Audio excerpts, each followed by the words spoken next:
Kalau ini sudah menang kamu dari dirimu sendiri, rakus, malas, sudah menang, jadi sudah hilang kualitas, baru kalahkan sifat sabuiyah. Sabuiyah itu sifat kebuasan. Biasanya keluar, kalau ini, itu tadi kan ke dalam. Marah, mencaci maki orang, bikin susah orang lain, ambisi menjatuhkan orang lain, itu sifat hewan buas. Kalahkan juga yang ini. Cuma ini nggak akan bisa dikalahkan kalau sebelum diri kita sendiri kalah. Kita taklukkan, kita kuasai. Jadi rakus, tidur, males, taklukkan itu. Setelah itu taklukkan yang hubungannya sama di luar dirimu. Dan yang ketiga, bersihkan dari semua sifat jahat, angkuh, sombong, iri, dendam, tamak. Buang itu semua. Baru setelah itu kita bisa bersih.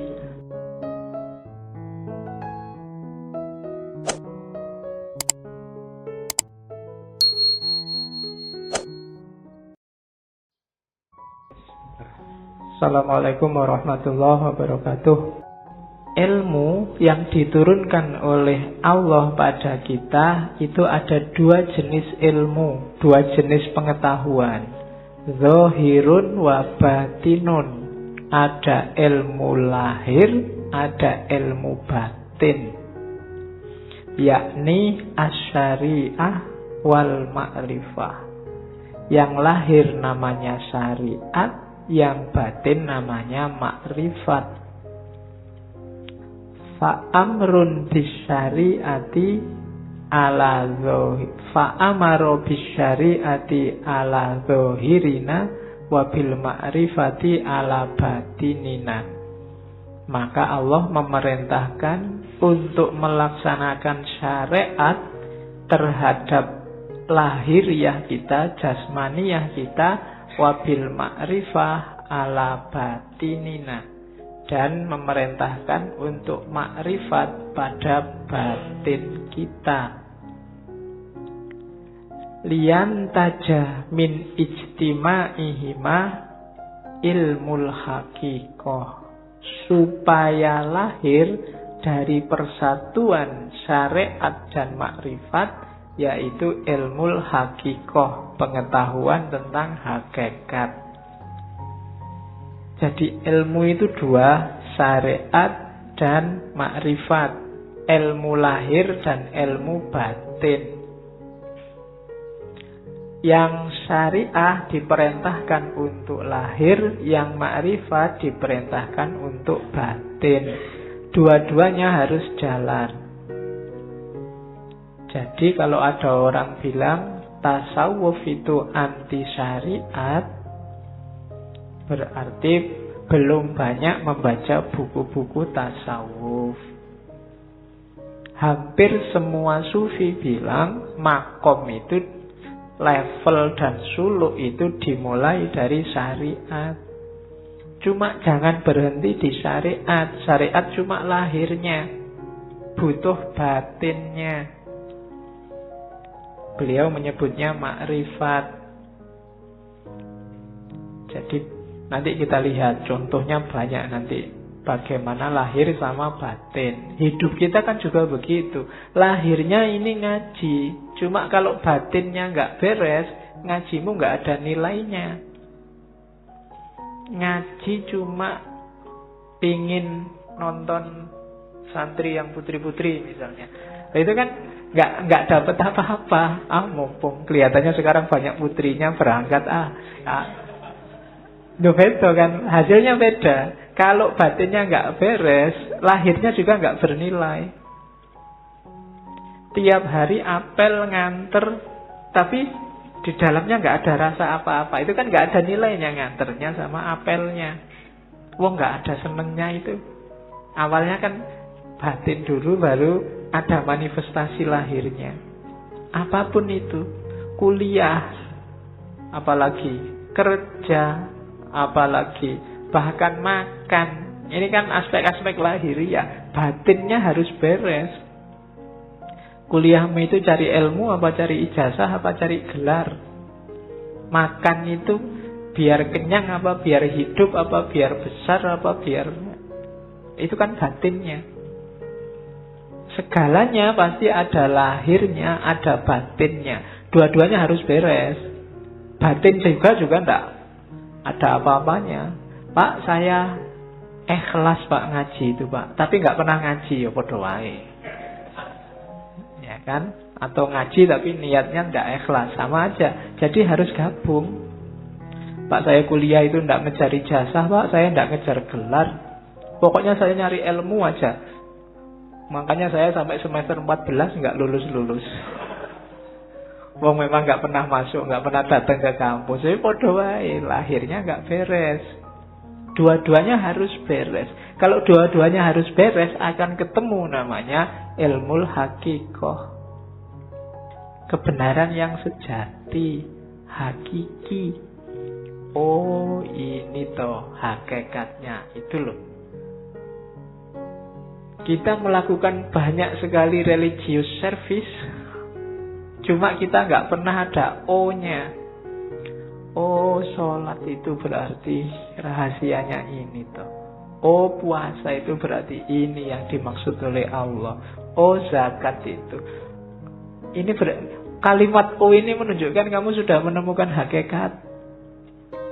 Jadi, oh, intinya ini ternyata yang tiap hari saya lakukan itu. Itu bisa ketemu kalau gabung antara lahir dan batin, syariat dan hakikat. Itu kan di surat Ar-Rahman disebut terusannya marojal bahroini yaltaqiyan bainahuma barzakhul la yabghiyan. Jadi dua laut yang dibiarkan oleh Allah mengalir kemudian bertemu. Dua laut itu tafsirannya Syekh Abdul Qadir Jailani ya syariat dan makrifat. Ketika yaltaqiyan melahirkan hakikat. Bainahuma barzakhun, tapi la yabghiyan. Di antara keduanya ada batasnya, ada bedanya, tapi la yabghiyan, tidak saling menafikan, tidak saling menghoibkan. Dua-duanya penting, saling butuh. Wa illa famujarradu ilmi dzahir la tahsulul haqiqah. Kalau tidak ada makrifat, tidak ada batin, maka ilmu lahir saja tidak akan bisa menemukan hakikat. Wala yasilu ilal maksud, dan tidak akan ketemu maksudnya. Wal ibadatu, dan ibadah itu, wal ibadatu al-kamilatu yang sempurna bihima, berdasarkan keduanya, la biwahidihima, tidak karena salah satunya. Jadi harus ada dua-duanya. Wa ma khalaqtul jinna wal insa liya'budun, dan tidak aku ciptakan jin dan manusia kecuali untuk menyembahku. Tafsirnya Syekh Abdul Qadir Jailani liya'buduna itu ai sekaligus liya'rifuni, supaya kenal aku, supaya makrifat. Jadi ya'bud itu ibadah zahir, di situ terkandung liya'rifuni, supaya kenal Allah, supaya makrifat. Kenapa? Ya, faman lam ya'rifhu kaifa ya'budhu. Barang siapa ya, karena siapa yang tidak mengenalnya, bagaimana dia bisa menyembahnya? Kita bisa ibadah. Ibadah itu kan melayani Allah, mengabdi pada Allah. Lah kalau kita tidak kenal Allah, tidak ada aspek makrifatnya, tidak ada aspek batinnya, gimana kita bisa melayani Allah, memenuhi permintaannya Allah?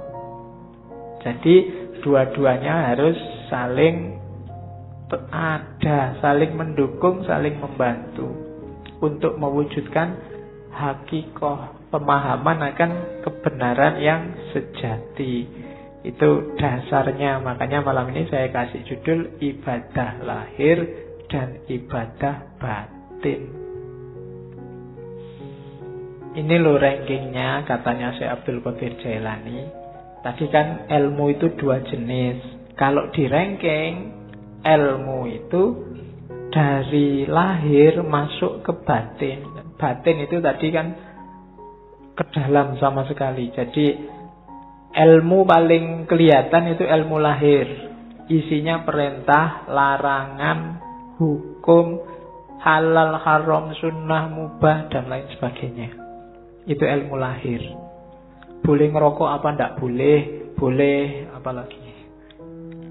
Itu kan hukum semua. Facebook itu haram apa halal, WA itu haram apa halal, kan gitu. Itu ilmu lahir. Kalau lahir saja tanpa batin, ya nanti kayak ayat tadi, tidak nyampe maksudnya.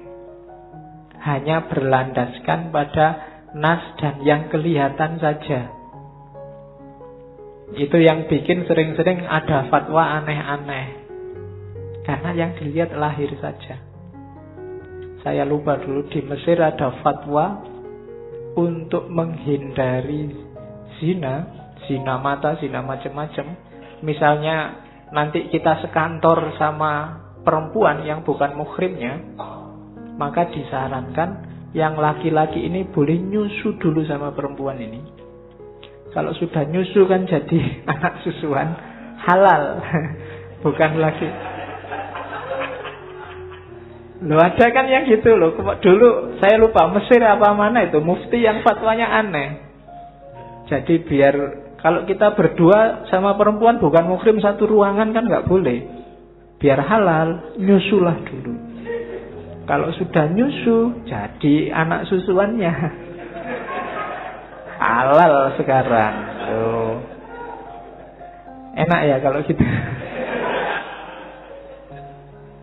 Oke. Tapi nggak usah minta nyusu ya di masjid. Oke.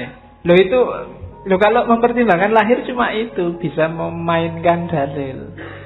Untuk tidak begitu, ya masuklah ke level yang lebih dalam, ilmu batin.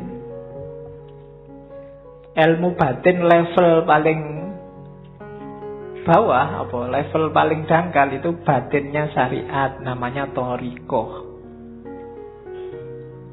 Di dalam thariqah ada yang lebih dalam, namanya ma'rifat. Di dalam makrifat ada yang lebih dalam, yaitu hakikat. Itu yang katanya Syekh Abdul Qadir Jailani, batinul bawatin. Batinnya batin. Jadi lapisan paling luar syariat, lapisan di dalamnya thariqah. Di dalam thariqah ada makrifat, di dalam makrifat ada hakikat. Jadi syariat itu perintah lahiriahnya. Perintah lahiriah ini pasti ada maksud dan tujuannya. Kesanalah kita menuju maksud dan tujuannya. Itulah namanya thariqat. Kalau kita menuju ke sana, kita akan menemukan pemahaman. Oh, rahasianya ini toh. Itulah makrifat. Kalau sudah gabung semua, syariat, thariqat, makrifat, kita akan sampai pada makom namanya hakikat. Menemukan kebenaran yang hakiki dan sejati. Beberapa sufi menganggap makrifat sama hakikat ini satu level. Orang yang sudah ngerti hakikat, pasti dia makrifat. Orang yang makrifat, pasti kenal hakikat. Jadi yang jelas ada syarak, syariat, jalani itu. Kemudian kejar rahasianya, maksudnya. Jangan cuma kayak mesin, ya robot yang diprogram A terus jalan A, tapi pahami tujuannya. Gapailah tujuan itu, itulah namanya thariqah. Cara menemukan tujuan dari syariat.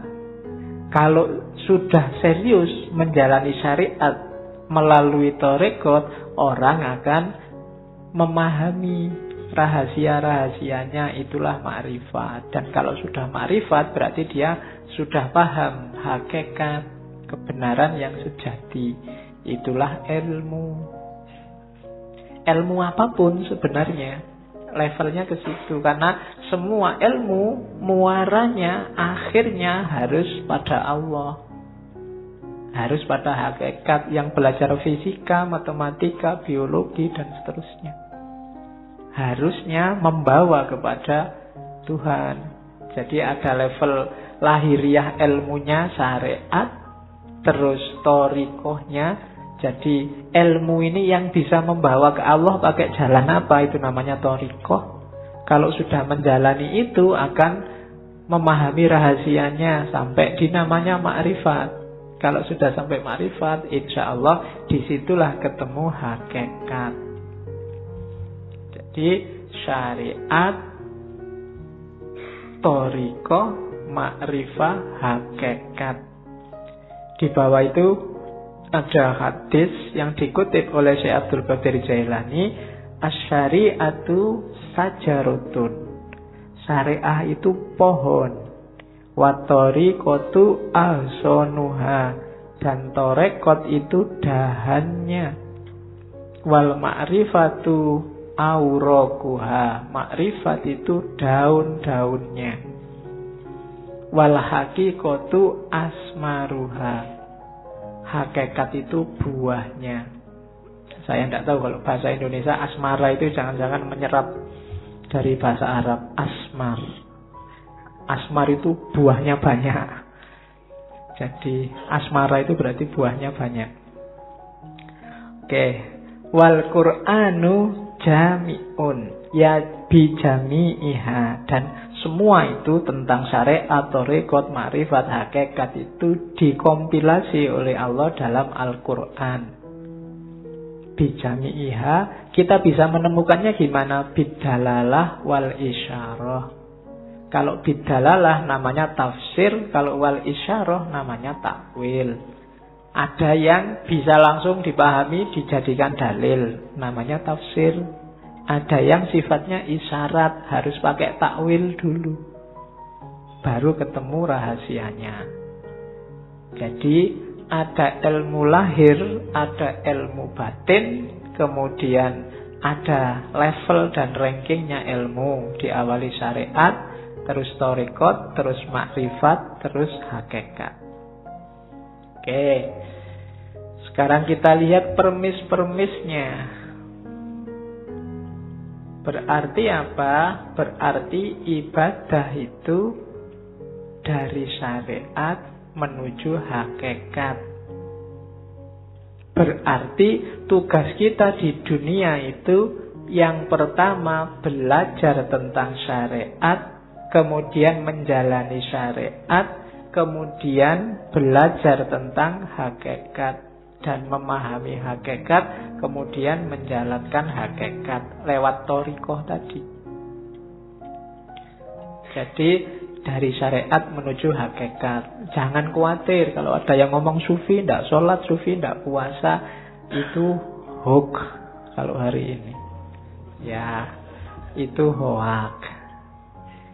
Oke. Itu saya potong beberapa kalimat yang bagus. Perbuatan yang baik mestilah dilakukan dengan cara yang benar. Kalimat ini bisa dipakai karena sekarang banyak orang yang melakukan perbuatan baik dengan cara yang tidak baik. Mengingatkan tapi menyakiti. Nah, itu melakukan perbuatan baik. Mengingatkan kan baik, tapi dengan cara yang tidak baik. Ngasih sedekah tapi pakai caci maki. Nah, itu juga perbuatan baik, ngasih sedekah. Jalannya bukan caci maki. Ngasih tahu tapi bentak-bentak. Nah, itu banyak kita sering melakukan perbuatan baik tapi jalannya tidak baik. Ada juga yang kedua, berhati-hatilah dalam beramal agar amalan itu bukan untuk dipertontonkan atau diperdengarkan pada orang lain. Semua dilakukan karena Allah, hanya nyari ridhonya. Banyak sekarang orang yang pamer. Dan alhamdulillah media massa hari ini, medsos hari ini tuh mendukung kita untuk pamer. Ya kan? Ngapain dikit aja diposting, difoto. Baru traktir temen nih, difoto jazz. Terus semua ngasih jempol. Ya enggak tahu sih, mungkin mamerkan itu ya motifnya juga mungkin bukan pamer, tapi ya wujudnya pamer itu. Untuk dipertontonkan atau diperdengarkan. Diperdengarkan itu ya kadang sok-sok kita kan cerita. Kok kemarin nggak masuk? Wah, mohon maaf ya Pak. Saya itu banyak acara Pak. Hari kemarin itu saya diundang ke sana. Kemarin ya itu memperdengarkan. Mempertontonkan atau memperdengarkan bahwa kamu orang baik. Bahwa kamu orang hebat. Bahwa kamu melakukan hal-hal yang terpuji dan seterusnya. Hati-hati katanya Syekh Abdul Qadir Jailani. Nilai amalmu bisa rusak. Jadi hati-hatilah. Ya memang kita wajib melakukan kebaikan. Cuma jangan sampai sudah capek-capek berbuat baik tidak ada nilainya. Karena ujungnya hanya pamer. Ujungnya hanya ingin dilihat atau didengarkan orang lain. Yo, hati-hati. Tidak akan ketemu hakikat. Syariatnya benar nolong orang, tapi ya karena dipamer-pamerkan mungkin hasilnya ya cuma dipuji orang. Hakikat amalnya hilang. Jadi berbuat baik itu dari syariat menuju hakikat, kemudian pakai thariqat yang baik dan motifnya harus ikhlas. Ikhlas itu hendak mempertimbangkan efeknya. Apakah dipuji orang, apakah dicaci orang. Kalau memang baik, dijalani aja. Nah itu rumusnya yang pertama untuk ibadah. Rumus kedua, untuk amalan kita bernilai, kita harus mau namanya tafakkur. Kenapa ya? Kita itu manusia, sok-sok keliru, sok-sok salah, kadang-kadang tidak pas. Biar pas apa? Ya sering-sering kita renungi perbuatan kita sendiri. Tadi aku ngaji ngapain ya? Niatnya apa, yang dilakukan apa? Di kampus tadi ngapain aja ya seharian? Padahal aku punya tugas apa? Atau cuma ngobrol aja di kampus berjam-jam. Kemudian itu namanya tafakkur. Kalau malam sempatkan untuk tafakkur, kata Syekh Abdul Qadir Jailani. Orang yang tidak pernah tafakkur itu tidak akan naik level. Kamu diceramai tiap hari itu tidak ada gunanya kalau isinya ceramah tidak nyambung sama hidupmu sehari-hari. Untuk bisa nyambung apa? Tafakkur. Tafakkur itu kayak sistem itu mencocokkan kompatibilitasnya biar nyambung. Untuk hidupmu, misalnya tadi nasihatnya Syekh Abdul Qadir Jailani, jangan amal untuk pamer. Itu kan kamu nyocokkan sama hidupmu. Kira-kira selama ini aku pernah pamer enggak ya? Pamer di mana ya? Motifnya memang pamer atau sebenarnya itu bukan pamer? Itu cuma tahadus bin nikmah. Wah, misalnya kamu kan sering begitu. Menceritakan kenikmatan, atau itu cuma alibi aja, janjinya ya pamer. Atau loh itu namanya tafakkur. Kamu mikir dirimu sendiri, peduli amat orang komentar apa, tapi sebenarnya itu. Nah, itu tafakkur namanya. Dan orang berilmu yang suka tafakkur ini kan nilainya di banyak hadis disebut lebih tinggi daripada ibadah. Di situ kalau di Syekh Abdul Qadir Jailani ada 3 jenis tafakkur. Yang pertama apa? Merenungi sesuatu dan mencari sebabnya, mencari bagian-bagiannya sampai kemudian ketemu Allah.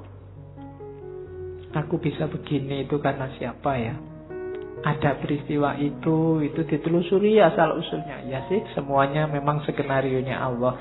Tafakkur yang semacam ini kayak ibadah 1 tahun, katanya Syekh Abdul Qadir Jailani. Yang kedua, merenungi perbuatannya, terus mencari akarnya. Dayaku dari mana? Apa saja yang aku lakukan? Cocok apa enggak sama kehendaknya Allah dan seterusnya. Nah, merenung semacam ini nilainya lebih dari 70 tahun ibadah. Padahal umur kita berapa tahun? Paling 70 tahun pas, itu kayak seumur hidup ibadah terus. Yang ketiga, merenungi hikmah kebijaksanaan ilahi dalam segala hal, bahwa apapun yang ditetapkan oleh Allah, di situ ada ilmu, ada pelajaran, ada kebaikan. Jadi renungi segala peristiwa dan temukan hikmahnya. Ini bernilai lebih dari 1000 tahun ibadah. Cuma ya jangan dihitung besarannya ya, karena kamu itu sering pakai kalkulator. Iya, wah sudah 70 tahun ibadah toh Pak. Santai Pak, berarti aku bisa ngapain aja sekarang, kan aku sudah tafakur, kan mesti gitu. Itu sebenarnya itu simbolik, isyarat dari Syekh Abdul Qadir Jailani bahwa itu loh besarnya pahala orang tafakur. Ada yang biasa, ada yang super, ada yang istimewa kayak martabak itu. Jadi ada yang level biasa pahalanya 70, ada yang pahalanya 1 tahun, ada yang pahalanya 100 dan 1000, malahan itu 1000 tahun loh. Itu tafakur, maksudnya keutamaannya. Jangan dihitung matematikanya. Itu nanti jangan-jangan kamu korupsi. Pak, saya korupsi 1 juta. Yang 1 juta ini tak sodakohkan 100.000. Kan nanti dapat pahala 70.000 lipat. 70.000 kali 100.000, hasilnya kan lumayan 70 juta. Dosanya sama pahalanya kan nanti menang pahalanya Pak. Berarti impas kita Pak, kan? Itu namanya matematika. Itu yang bikin kadang-kadang para koruptor itu habis korupsi terus umroh, ya kan? Sebelum korupsi umroh, setelah korupsi umroh. Kenapa? Karena perbuatan di antara 2 umroh ini diampuni 100%. Ya itu kamu sedang main matematika sama Gusti Allah. Emang Gusti Allah deso, nggak ngerti kalau bawa abusi. Jadi itu tafakur dasarnya. Jadi ibadah, ya kamu jangan, Pak saya sudah bisa sholat kok Pak. Enggak, harus tafakur lagi. Sholatku sudah benar apa enggak? Kualitas sholatku zaman aliyah sama sekarang kira-kira semakin naik apa semakin drastis turunnya. Nah, itu kan tafakur yang bisa. Ya dulu saya sholat itu lama loh, sekarang kok bisa cepet ya. Oh itu tafakur yang bisa. Kamu mikir, ini gara-gara aku semakin pinter, apa gara-gara cepet itu waktuku mepet, sibuk terus, apa gara-gara itu tafakur. Kadang-kadang kan memang semakin pinter orang, sholatnya semakin cepet. Ilmunya banyak masalahnya. Dia ngerti sela-selanya mana yang cuma sunnah, mana yang mubah, mana yang wajib. Karena sholat itu kalau diambil wajib-wajibnya saja, paling takbiratul ihram, Fatihah, ruku, bahkan bacaannya aja kan sunnah. Yang penting ruku, terus sujud, cepat. Jadi nggak sampai 2 menit 4 rakaat selesai. Apalagi diambil wajib. Apalagi Fatihahmu kan sering agak di-skip gitu kan. Tambah cepat ini. Ya kayak kamu nyetel video itu, di fast forward, ada yang level 2, level 3, tambah cepat gitu. Oke. Untuk memperbaiki yang gini-gini ini kita butuh tafakur. Orang yang tidak mau menafakuri dirinya, kualitas hidupnya tidak akan naik. Dia gitu-gitu aja terus. Maka tafakur penting. Jadi rumus kedua sebelum ibadah, kita harus menetapi tafakur. Yang ketiga, fokusnya ibadah apa? Cinta ilahiyah. Cuma sebanyak apapun ibadah, kalau nggak sampai di terminal yang namanya cinta ilahi, itu biasanya cuma dapat capeknya. Untuk cinta ilahi apa? Rumusnya katanya, ya pelan-pelan katanya si Abdul Qadir Jailani. Ya ndak ujuk-ujuk kamu terus jadi wali terus dapat karomah gitu, ndak iso. Jadi pelan-pelan. Yang pertama apa? Diperangi dulu nafsu hewaninya. Nafsu hewaninya itu biasanya nafsu yang sebabnya kita sendiri, hasrat, keinginan, dan seterusnya. Rakus, tidur berlebihan, malas, itu musuh paling besar dalam dirimu. Kalahkan ini dulu.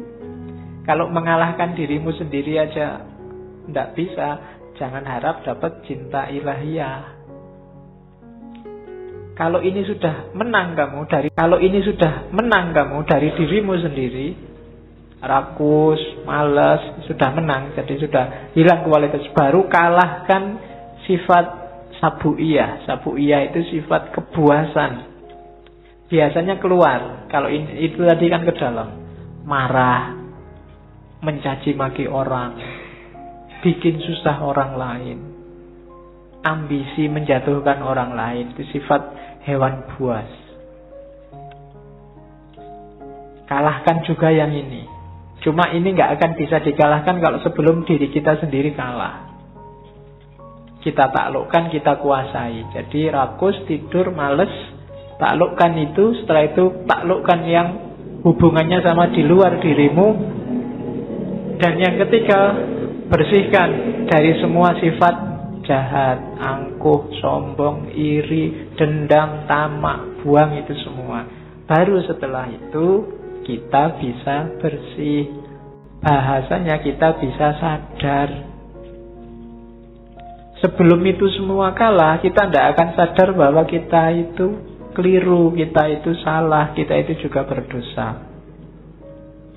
Cuma sadar saja masih belum cukup. Kita harus naik kelas, kan begitu. Kalau dalam sufi ada taholli, bersihkan dirimu, terus tahalli, isilah dengan yang bagus-bagus, akan mengalami yang ketiga tajalli, menemukan hakikat tadi. Jadi bersihkan semua karakter jelek, isi dengan yang bagus-bagus, kita akan dapat cinta ilahi.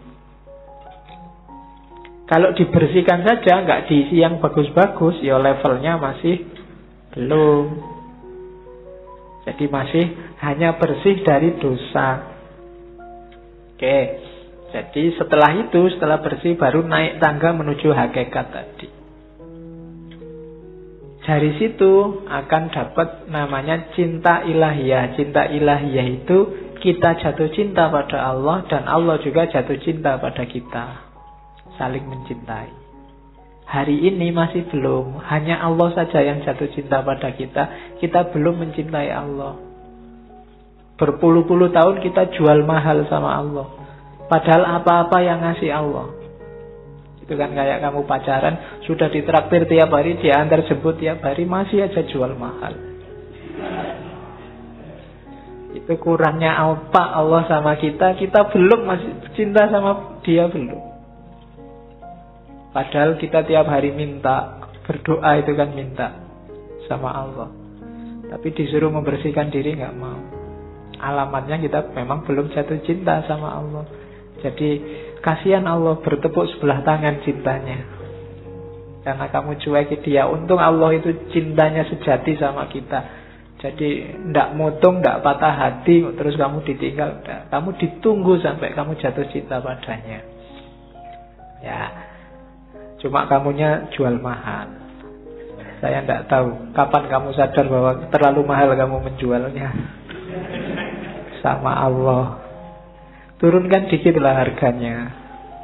Oke. Ya kan? Apel sehari 5 kali. Itu pun waktu apel kamu cuek.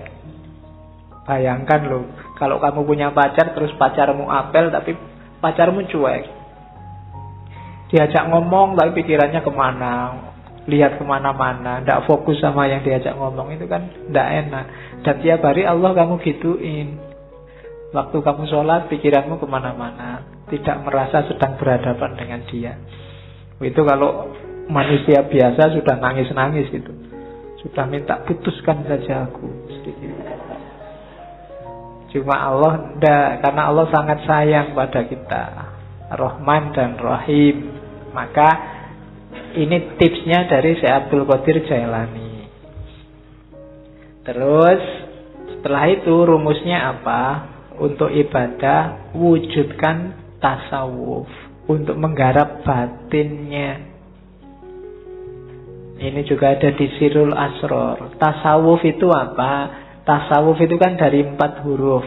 Ta, sod, wawu, sama fa. Taknya itu taubat. Perbaikan diri di level apapun, awalnya harus taubat. Taubat itu menyesali kesalahan yang lama, kemudian membangun diri dengan perbuatan-perbuatan yang baik. Itu taubat. Harus taubat dulu. Kalau merasa benar terus, orang yang selalu merasa benar, itu biasanya berat kalau disuruh taubat. Dia merasa sudah full, wis apik, wis bener, ndak mungkin salah aku. Berarti wong sudah merasa paling benar, ya ndak mungkin taubat sudah.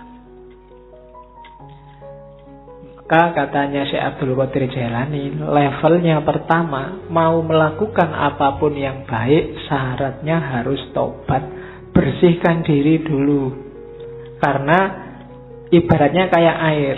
Kalau campur sama kotor, hasilnya mesti kotor. Entah airnya dulu apa kotorannya dulu. Seperti apapun situasinya, maka harus bersih. Air kotor diisi apapun, ya statusnya tetap kotor. Dia harus dibersihkan dulu. Maka taubat yang pertama-tama.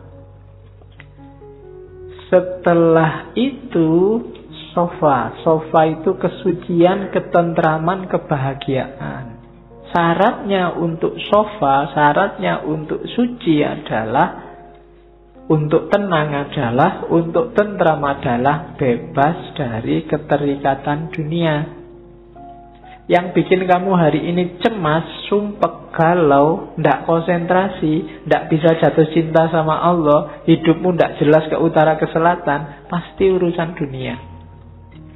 Begitu dunia kamu letakkan di ranking bawah, hidupmu mungkin lebih santai, lebih tentram, lebih tenang. Cuma kenapa kok kamu gampang galau, gampang cemas hari ini? Kemungkinan besar dunia levelnya atas dalam hidupmu. Jadi yang kedua, sofa. Yang ketiga, kalau sudah taubat dan suci, sudah gak terikat lagi oleh dunia, masuklah ke huruf wawu, walayah, kewalian.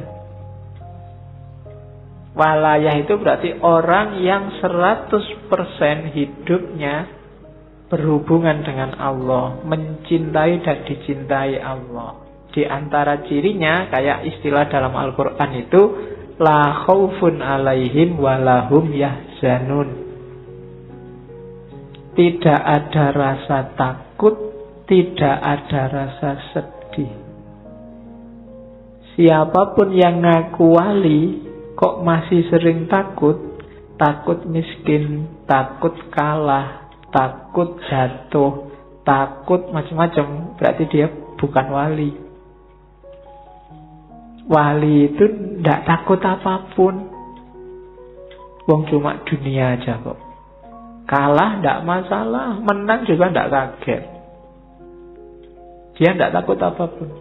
Sukses alhamdulillah, tidak sukses biasa. Nah itu berarti stabil. Itu wali, walaya. Apalagi sedih, tidak ada yang bikin dia sedih. Segalanya sudah skenario dari Allah. Itu berarti orang yang semacam ini sudah memasuki walaya. Kalau sudah tobat, sofa, walaya, terakhir dia masuk ke fana.